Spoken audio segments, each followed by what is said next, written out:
If you want to learn how I became a natural confident eater, and you can too, then you have to join me Thursday, November 7th at 10 a.m. Mountain Standard Time for a free workshop on the 6 essential steps to stop binge eating. I'm going to cover why traditional eating advice often backfires and what works instead, 6 actionable strategies you can start using immediately, a clear step-by-step path to lasting food freedom, and as a bonus, you're going to get a downloadable PDF that's packed with everything we cover so you can start making changes that same day. The replay will be sent out as well, but it's always more fun if you can come live. The link to register is in the show notes. Happy Thursday, confident eaters. Today we're talking about all or nothing thinking, which is such an important topic if you're wanting to stop binge eating.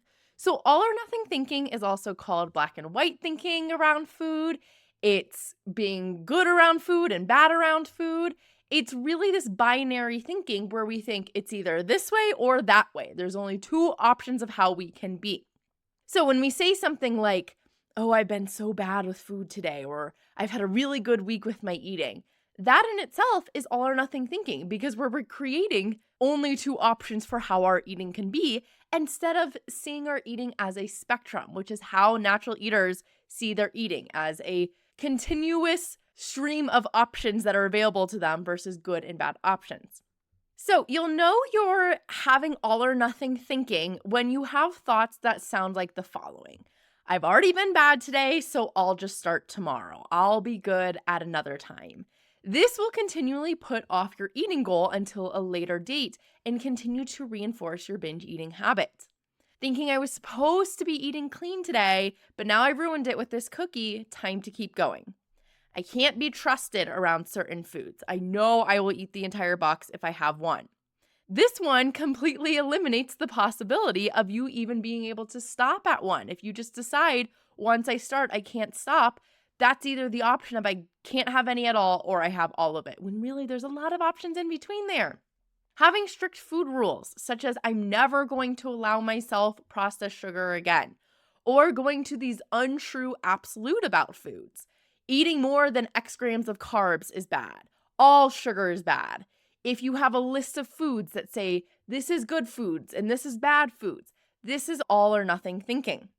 Now, the problem with all or nothing thinking is this is what usually leads us into binge eating because we tell ourselves that we're not being perfect, so why try it all? Might as well just give up now. It's not even worth trying.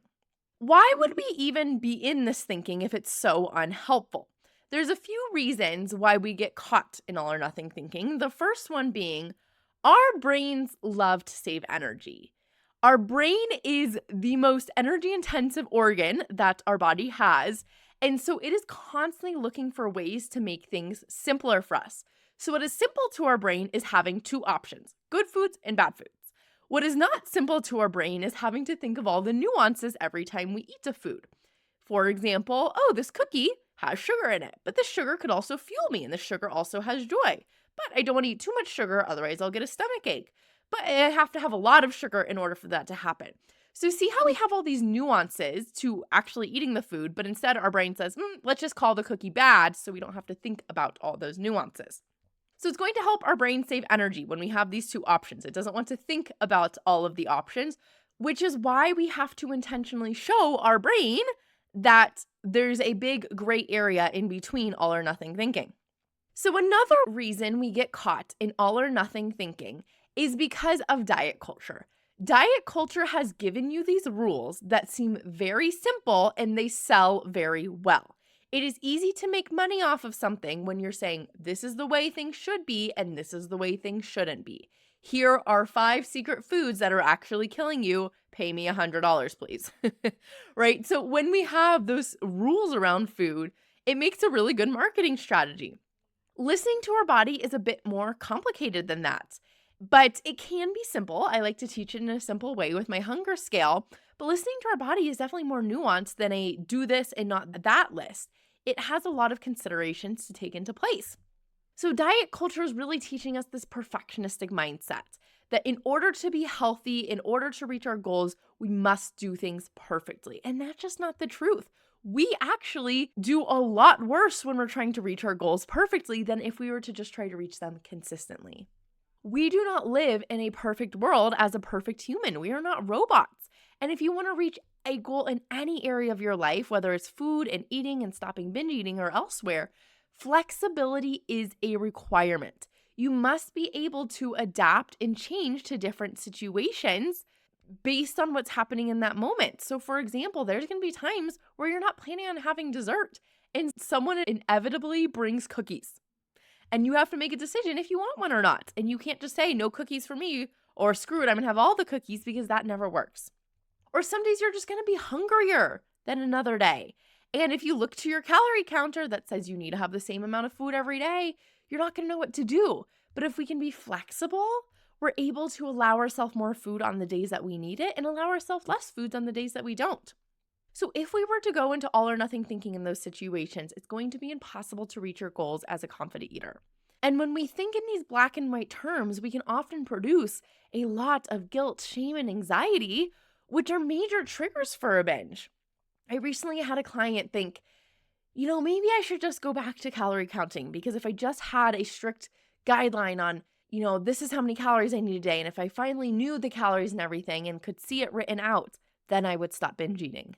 And I encouraged her to think that over, because my experience and all my clients before her have had this experience with calorie counting, where once we go over our calories, or if we want to eat something that has slightly more calories than our allotted amount, then we go into major guilt mode and we say screw it, and then we end up binge eating 3 times the amount than we would have if we didn't know the calories in it and we just ate according to what felt good to our body.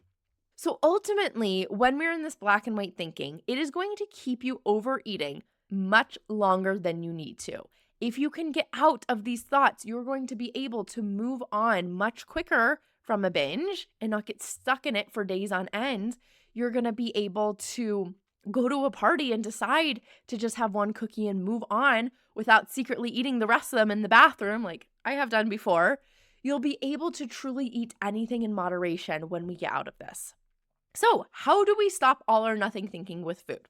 The first step is to have awareness of what these all or nothing thinking thoughts sound like. So, like I mentioned in the beginning of this episode, creating that strong awareness around, this is when I'm going into black and white thinking right now, and calling it out. So specifically looking for absolute statements such as never, always, I must, I can't. Or when your brain is giving you just 2 options. There's either this way or that way, and there's no other options in between. It's either healthy or unhealthy. I'm either being good or bad.